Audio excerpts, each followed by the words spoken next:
Hi, in our tip of the month we're going to review how to solder wires directly to Lionel tubular track, such as this O-gauge curved track section I have here. Soldering wires to the track is a great way to get away from using the traditional lock-on, which is not very good in quality and really not attractive on a semi-permanent layout. To solder wires to the track, you're going to need some basic tools. First off, you'll need a soldering iron. This is a 140 watt iron, typically found. This is the Radio Shack version, but this is a Weller soldering gun.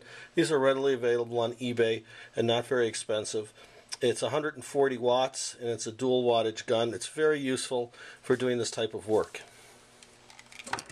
You'll also need solder and flux. This is solid core solder, and this is flux that is typically found not in the electrical department, but in the plumbing supply section of your home improvement or hardware store.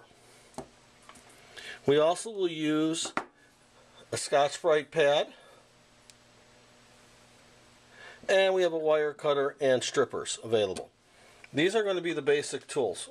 You will also need the right kind of wire. Wire feeds the track. I typically like to use this 18 gauge bicolor speaker wire. You can typically find this again at the electronics supply store or at the home improvement store with the electronic displays. I prefer to use the bicolor speaker wire only because when you're working underneath the layout and you've got to attach wires or run wires, if you're like me and your eyes are old and tired, it's a lot easier to tell the conductors apart when they're clearly marked by one being copper and one being silver. So this is the best type of wire to use, and this is 18 gauge, which is the smallest gauge I would use for a power feed for the layout. The first step, to solder to the track, it must be shiny. This track, especially if you get an old piece of track, it might be dull. So that's where the Scotch-Brite pad comes in. What I'm going to do is I am just going to rub it on the area where I want the solder to stick. And this will work with even old, dull track that might be laying in a box. If you have a brand new track that comes from the store all nice and shiny, you probably don't have to do that. Once the track is shined, we need to spread a little bit of solder flux on the track. To do this, I'll take a little piece, just anything I have lying around, and I'm going to put a tiny puddle of flux on the track like that. Now, I'm going to crank up my soldering iron on the hottest setting. Give the soldering iron a second or two to get hot. Then I'll touch it to that.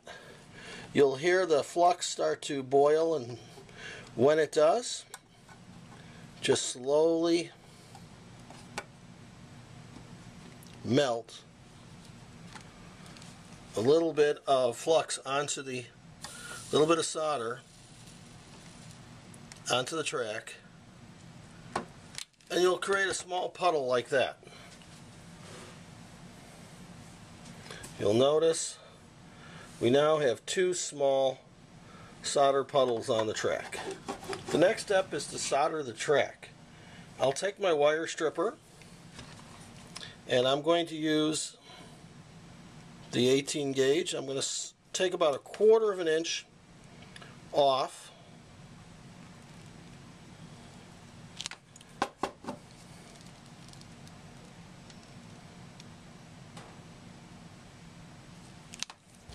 like so. Give the wire just a gentle twist with my fingers to make sure you don't have little ends.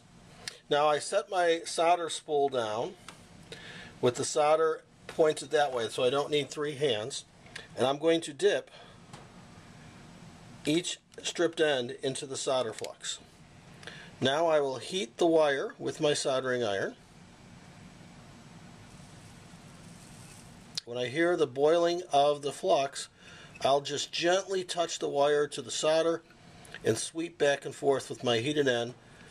This process is called tinning the wire.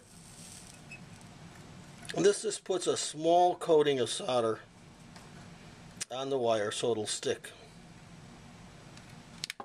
Now, while my solder is still hot,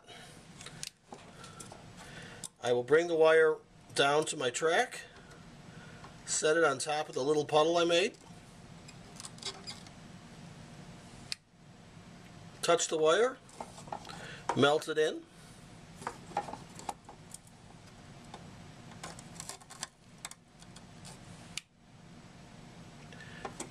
it only takes a couple of seconds for the solder to melt. Push the wire into the melted solder, pull the soldering iron away, and within a few seconds the solder will harden and the wire is now attached to the track.